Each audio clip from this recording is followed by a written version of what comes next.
Welcome to another episode of Banking on Experience. I'm your host, James Gilbert. Today, I am joined by the AVP Marketing Coordinator at our bank, Katie Woods.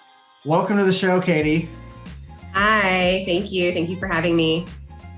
So good to have you. Today, we're going to be talking about how to humanize your staff at a financial institution. Before we do that, I have an icebreaker question for you. Okay.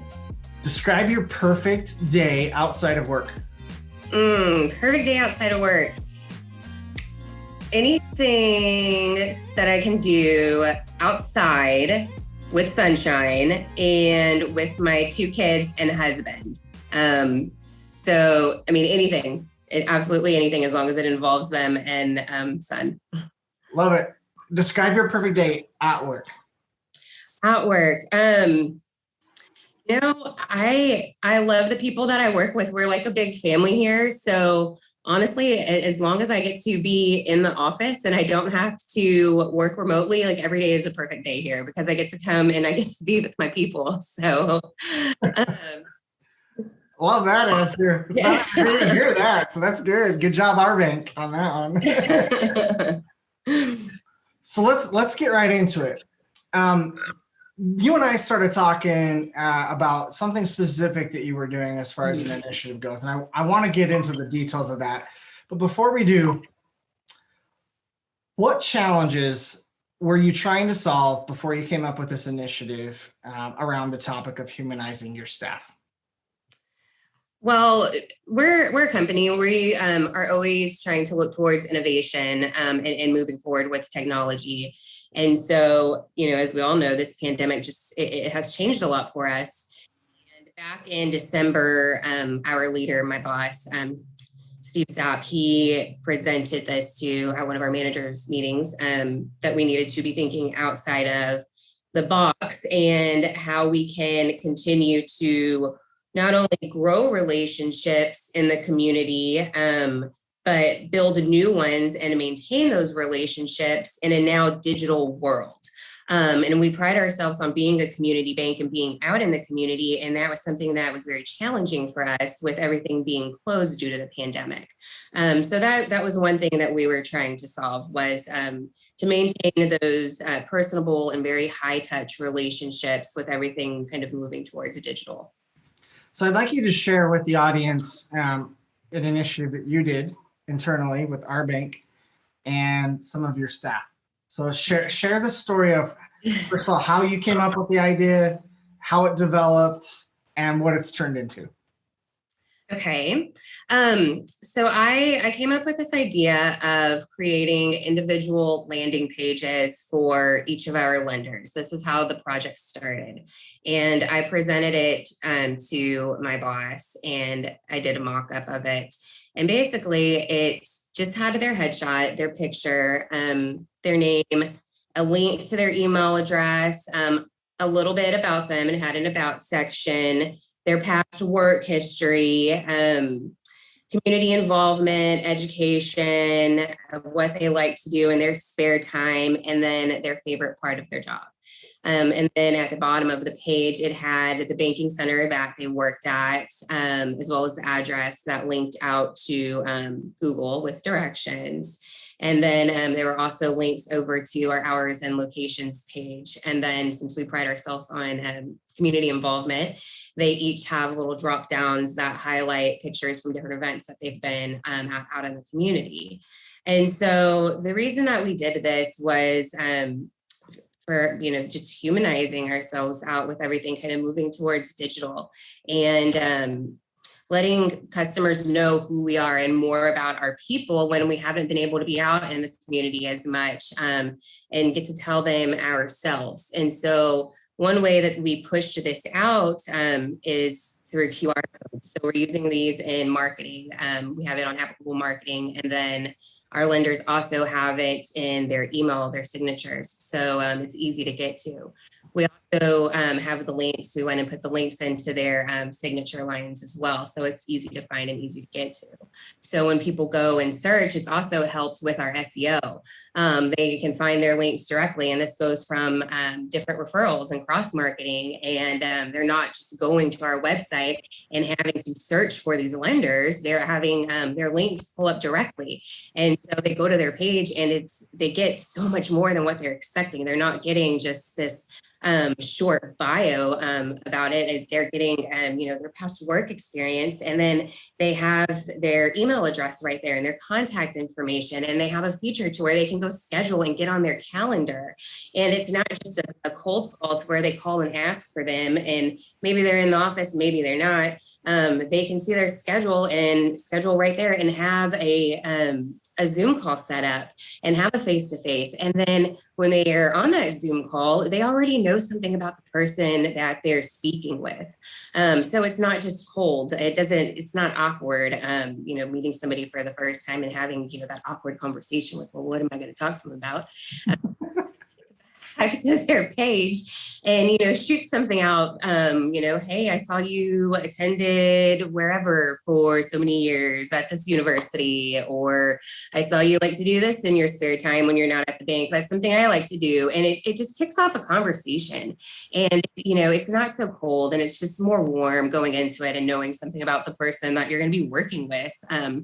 I think we can all agree that money is a very sensitive subject for people. And so when you know something about the person you're going to be working with, it makes the relationship that much more comfortable from the get-go. This project was supposed to start with our lenders, and it did, and that's how we kicked it off. But it's been such a huge success that we ended up opening it up to our banking center managers and our business development officers as well. The reason being is for the cross-selling opportunities, with our lenders going and having people wanting to open accounts if they're out in the community. They can give them cards and switch cards with our banking center managers. And so the QR code is on there, and they can get to their sites and go and schedule an appointment to come in and open an account.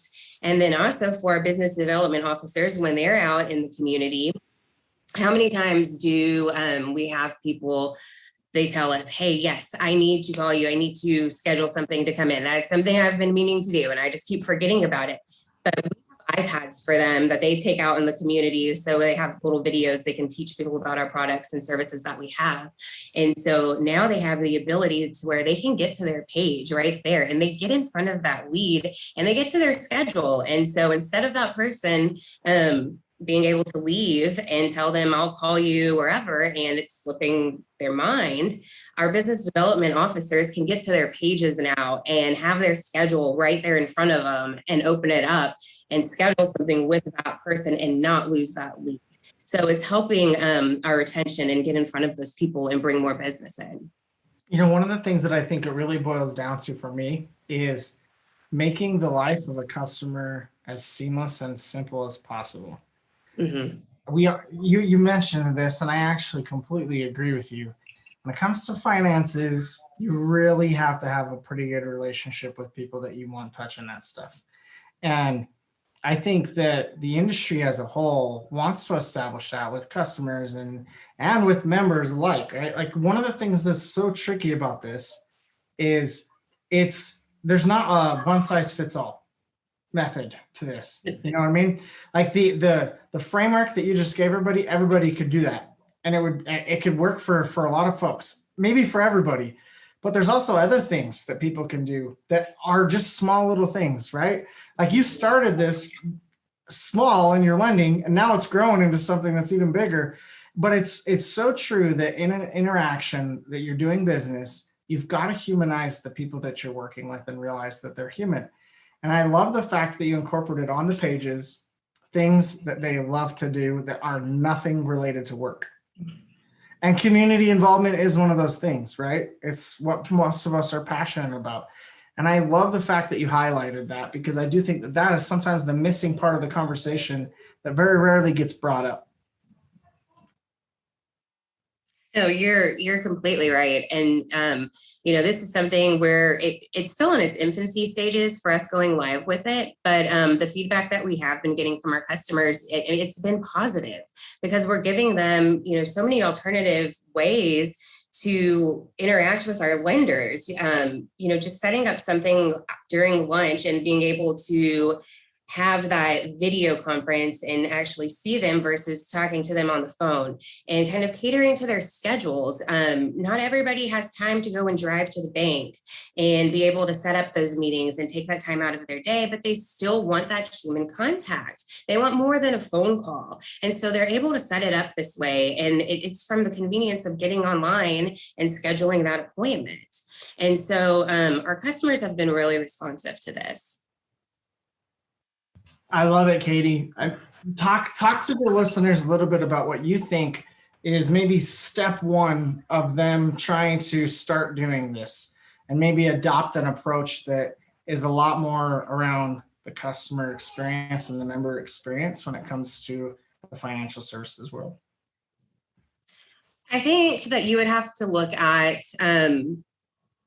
everything that you were offering and doing when everything was open. That's kind of what I did. It is, pre-pandemic, everything that we were able to do and get out in the community and do before the world kind of shut down. And that was something that we wanted to be able to offer digitally. I mean, yes, there are things that are starting to open up, but not everybody's comfortable going out. So now we have to be able to cater to both worlds.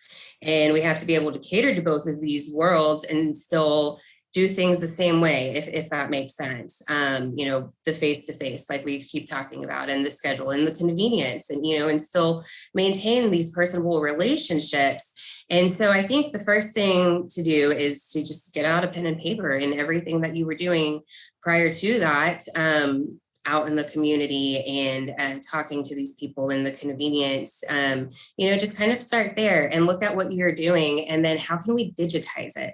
How can we make it more convenient for these people, for our customers? What do our customers expect when they come in to our branches, so financial institutions? How is their relationship with us when they're in person? And then how can we adopt that digitally and still offer the same quality of service?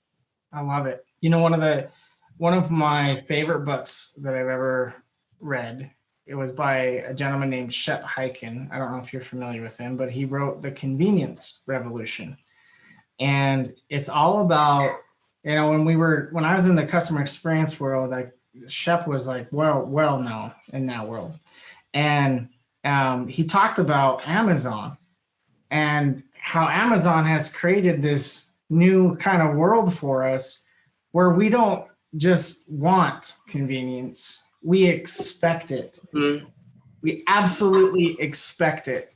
So when financial institutions, banks, credit unions, I don't care who it is, right, don't have that convenience, then people move away.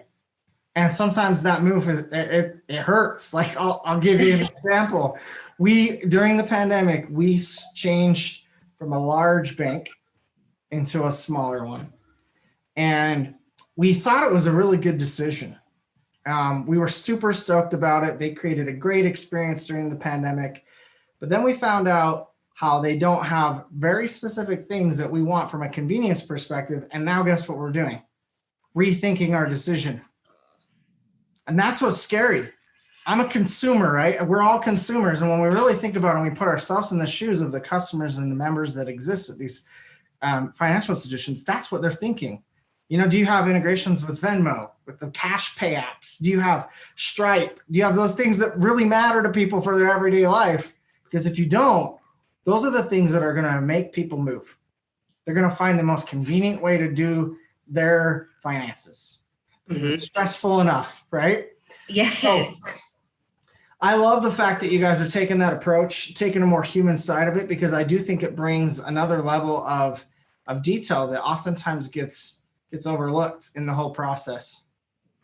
Oh, absolutely. And that's something we always have to be looking for new ways to be innovative. And if we're not looking to the future and how we can incorporate this and how we do things, then I mean, you're exactly right. I'm so glad that you said that and you had that experience, because these other places you're going to end up getting left behind. And it's a curve that we have to be able to jump on, but then still have those good relationships with our customers and have those high touch experiences. So it all plays together and comes together. So yeah. Let's dive a little deeper on why humanizing your staff has such an impact on the customer experience. So I'd love for you to talk a little bit about that. You know, I'll add my 2 cents when you're done.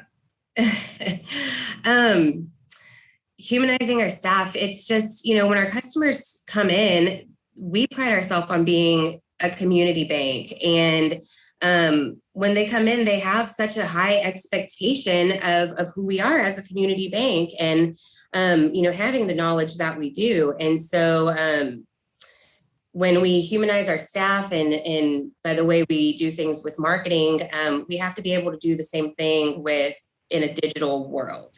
And so by doing this and pushing this out digitally and having personal information about our front-facing staff that are out in our community and are bringing in new business and new prospects and maintaining these relationships with our current customers, we're able to do that on another platform. So we're having these pages out there with information, personal information that is more than just their name and contact information. It's their past history, and it's very personal information about our lenders and our staff that customers and prospects are able to see. And they just have that relationship already before they even make a phone call or send an email or even get in touch with our staff.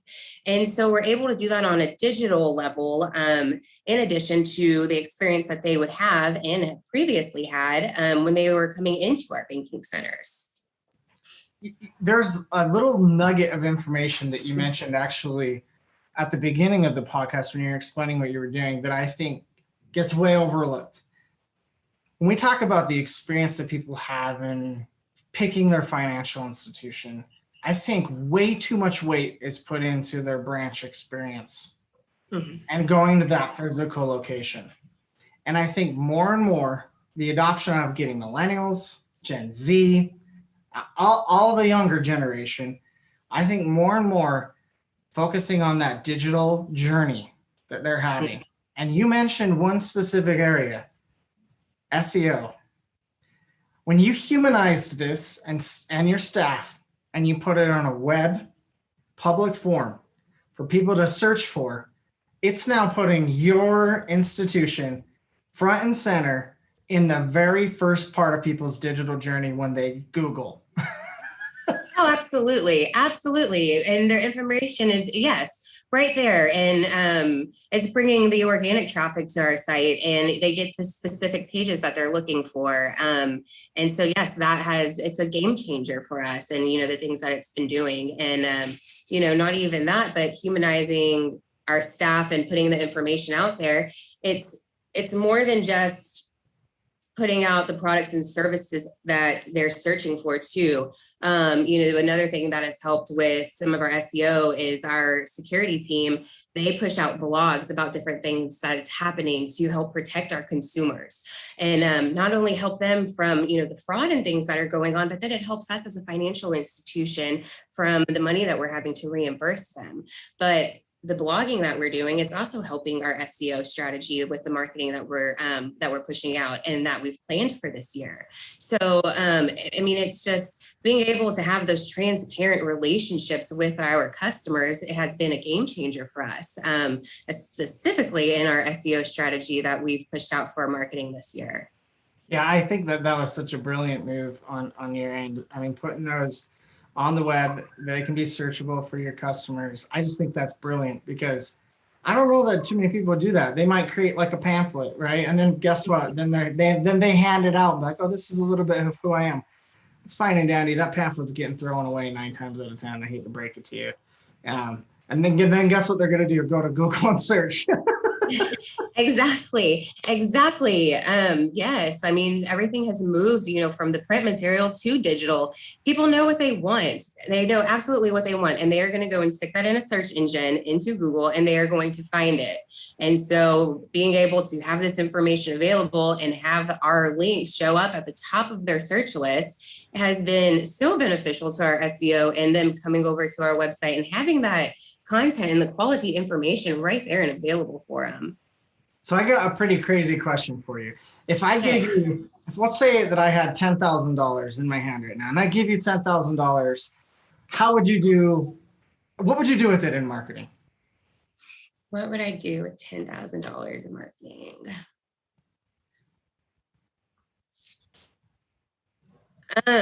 Okay. You're going to have to let me explain this one to you, though. Go for it. So my marketing, I plan my budget in November. And so my strategy is already set and my dollars are allocated. And so if I had $10,000 to spend as marketing department right now, I honestly would want to spoil my people that I work with, every single one of them, because they are so beneficial to me doing my job well. I can't tell you enough about me sitting there and teaching them about the marketing that I'm pushing out and about the different marketing pieces and about the campaigns. They're so important to me about having the knowledge of what I'm pushing out, because think about a customer calling or a customer walking in and asking about any of our strategies that we're doing, or asking about a different marketing piece that I have pushed out, and one of them going, I don't know. I didn't know we had that out there. But they take the time to read this stuff. And not only that, but just our brand alignment. We have different commercials that we're pushing out that speak to the high quality of our products. And so can you imagine if a customer walked in and they printed off one of our instant issue debit cards and the ink was all scratched up, and they handed this out and it looked terrible, but then we speak of how high level and then the quality of our products. I mean, I can only imagine the Google reviews that we would get. And so by them investing in me and taking care of me, that makes me be able to do my job better, because I'm able to move forward and look for new ways to market and to reach these different audiences. And I'm not having to take steps back or to be stagnant.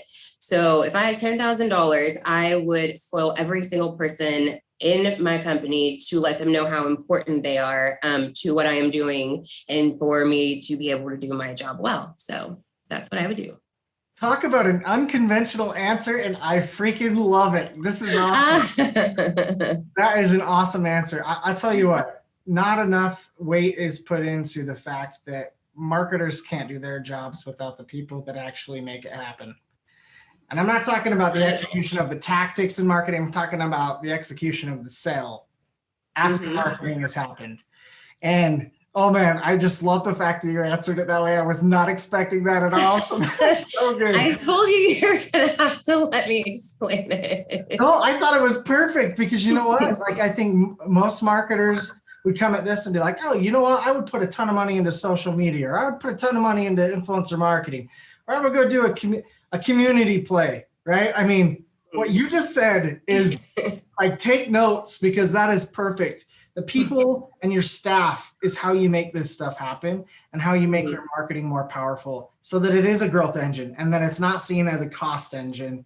And that's something that I think that you're doing a brilliant job at. So kudos to you. Thank you. We are at time. Short and sweet. I want you to tell everybody, if they needed to reach out to Katie to ask you questions about how to do this, and maybe even get some examples of the materials that you've created, how can they do that? They can find me. I'm on LinkedIn. Katie Woods. I work for our bank. And then you can also find me. You can go to our website, r.bank, and I am on there. I'm listed under senior management, and you can get my email address, and then I will send you a direct link to my landing page. Appreciate it, Katie. Thank you so much again. You were an awesome guest. Thank you. Thank you for having me.